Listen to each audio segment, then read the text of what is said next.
If you've ever watched the royals long enough, you know there are headline royals. And then there are workhorse royals. And Princess Anne has been the ultimate workhorse for decades. She's the one people point to when they want proof the monarchy still earns its place. No drama, no grand speeches, just relentless duty.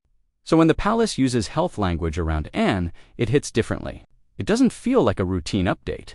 It feels like the one person you assumed would never slow down is finally being forced to face something she can't outwork. That's why one short palace statement in June 2024 caused so much panic. Buckingham Palace confirmed Anne had sustained minor injuries and concussion after an incident on the Gatcombe Park estate, and that she was in hospital for observation. The royal family, the wording looked calm on paper, but anyone who understands royal communications knows that calm phrasing can be misleading. The palace rarely shows emotion, rarely gives detail, and almost never uses medical specifics unless it has to. So the moment concussion appeared, people started asking the question out loud.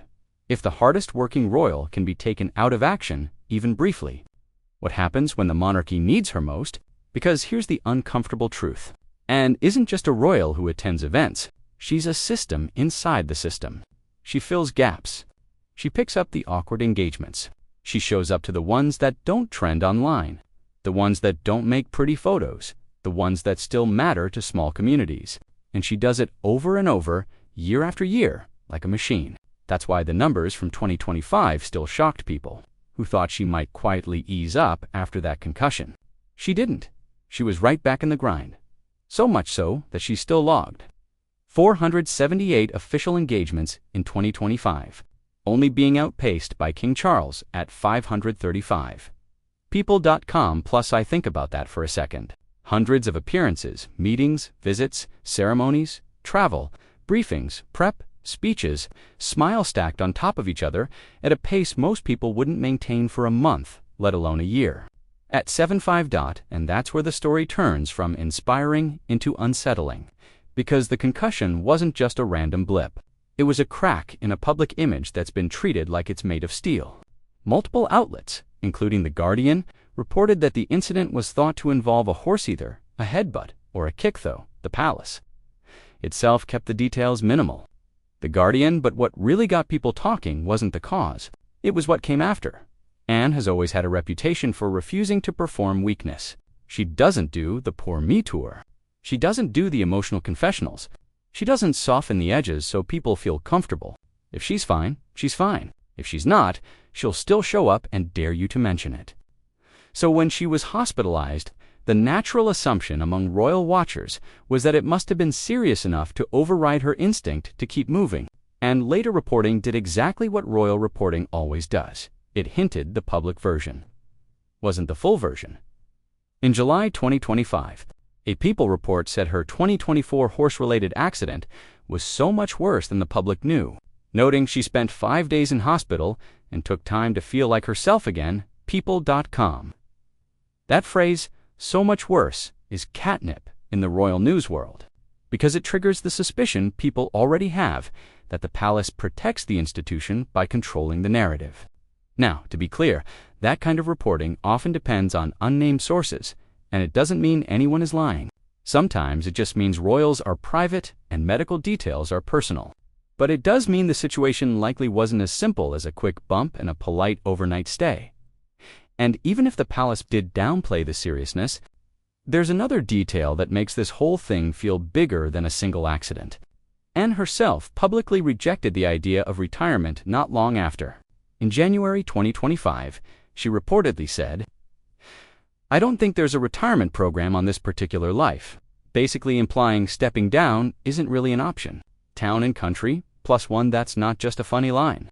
That's a worldview. It tells you how she thinks about identity, duty, and control. For someone like Anne, stopping isn't rest. It's defeat. So here's the real tension underneath all the headlines. What happens when a person built on never stop collides with a body that's finally saying, "You're not in charge anymore"?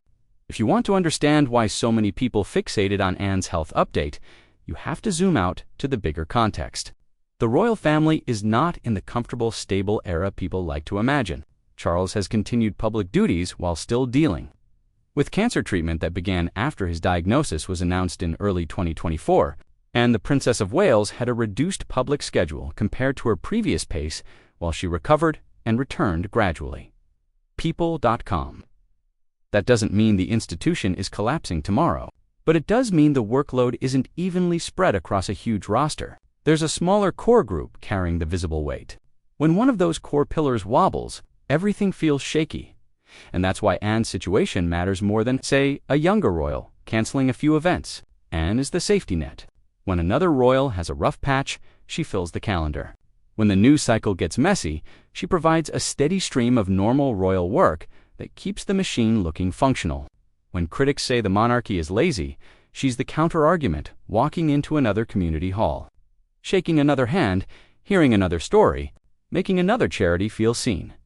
So imagine, even for a moment, what it would look like if Anne were forced to step back in a serious way, not a weekend off, not a lighter week, but a real, prolonged absence. It wouldn't just be an is-resting, it would be the monarchy losing its most dependable engine at a time when stability is already a sensitive topic.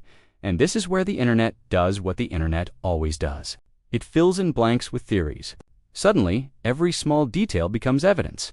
A shorter appearance, a schedule tweak, a slightly slower walk, a missed engagement. And then, once a narrative takes hold, it spreads fast. Something is wrong, and they're hiding it. Now, a lot of that is just noise, but it thrives because the palace has trained the public to read between the lines. The less detail you provide, the more people speculate. That's how it works. There's also another layer people love to drag into this, and it's worth handling carefully. The idea of behind-the-scenes tension inside the family. You'll see commentators suggesting Anne is one of the few royals who will say what she thinks behind closed doors, and that she may not always agree with how certain controversies are managed. Some royal commentary coverage has linked her nonsense, reputation, to frustration over ongoing scandals and the strain they put on the institution. But let's be responsible here. Those kinds of claims are usually not proven, often fueled by unnamed sources, and sometimes amplified because conflict drives clicks. So the safest way to frame it is simple. It's been said that internal disagreements exist in any hypershare family, especially one operating as a global brand.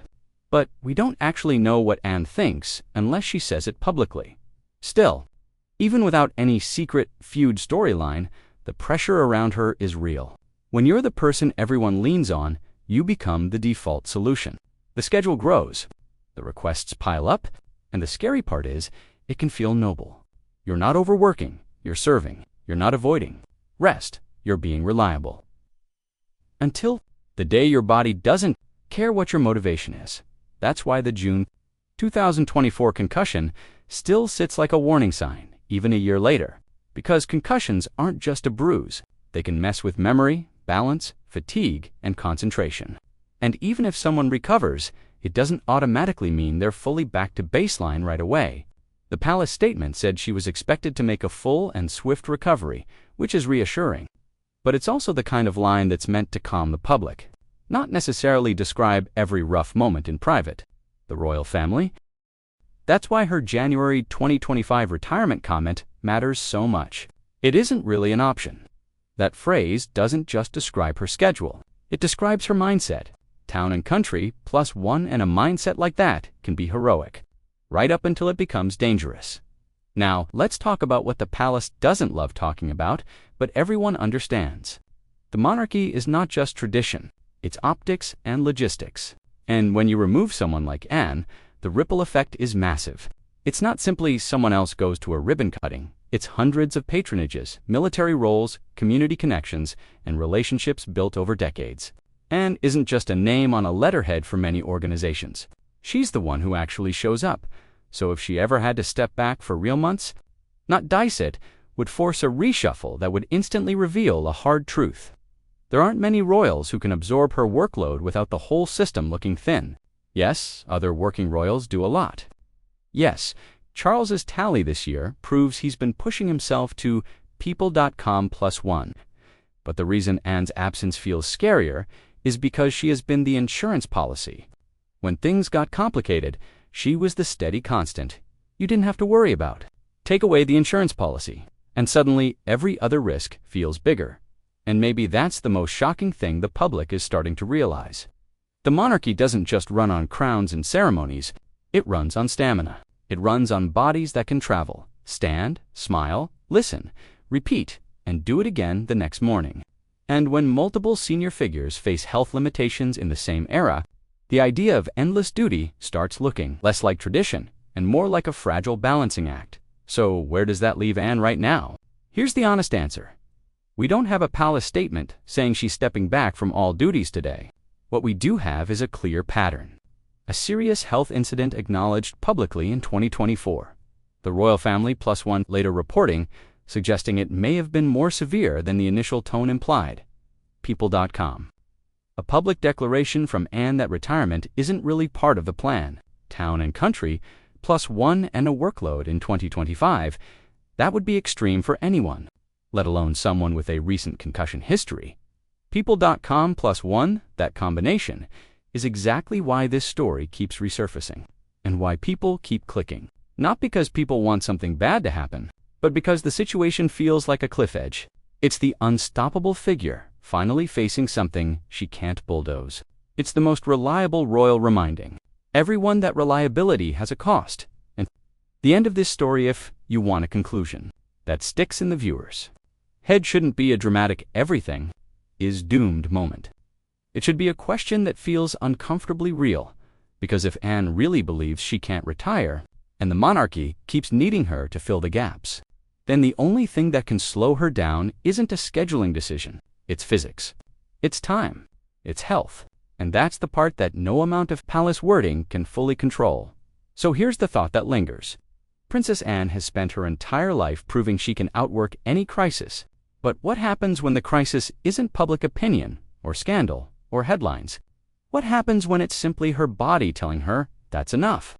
And if even Anne the Royal, everyone calls indestructible, has limits, what does that say about the next chapter of the monarchy when the safety net isn't there anymore? Sources used for factual claims: Buckingham Palace, June 24, 2024 statement, the royal family, reporting on the June 2024 concussion incident, The Guardian plus one.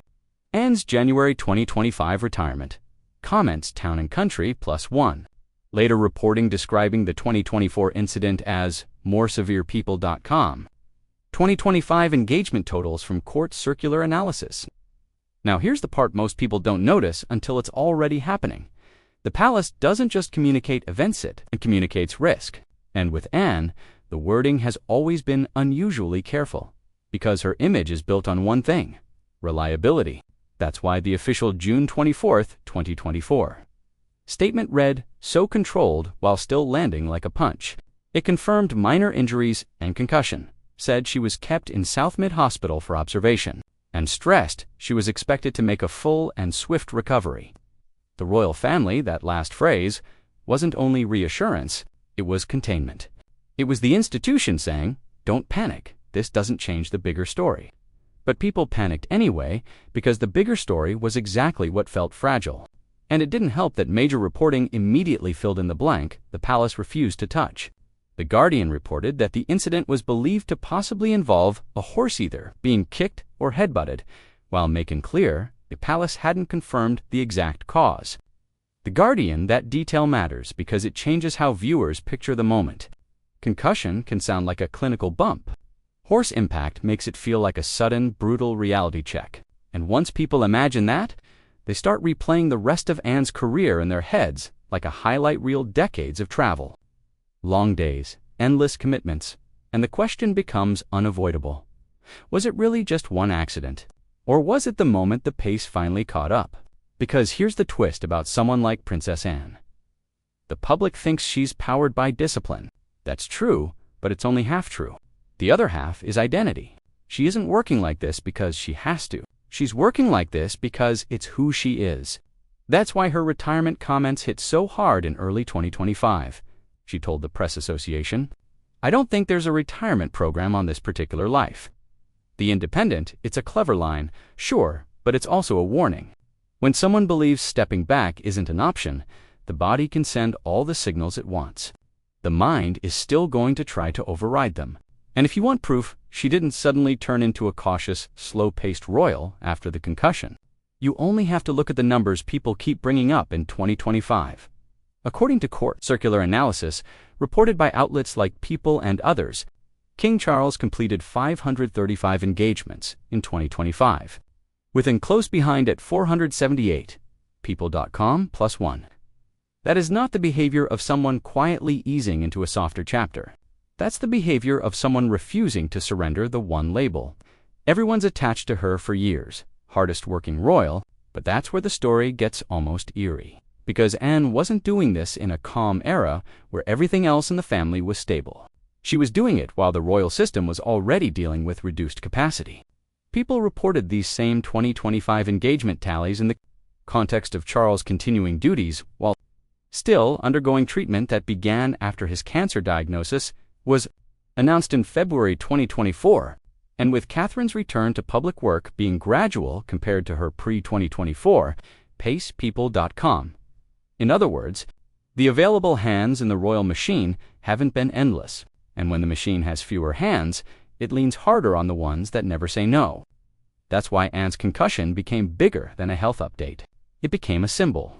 The symbol of what happens when a centuries-old institution still runs on the old expectation that duty can outpace human limits. Now, this is the moment where a lot of YouTube channels go off the rails. They start saying, the palace is hiding something, or she's being forced out, or they invent dramatic timelines that sound like official news but aren't. And if you want your script to hold retention and stay credible, you do the opposite. You keep the mystery, but you ground it. You say, we only know what's confirmed. Everything else is speculation. And then you explain why speculation spreads so easily in royal stories.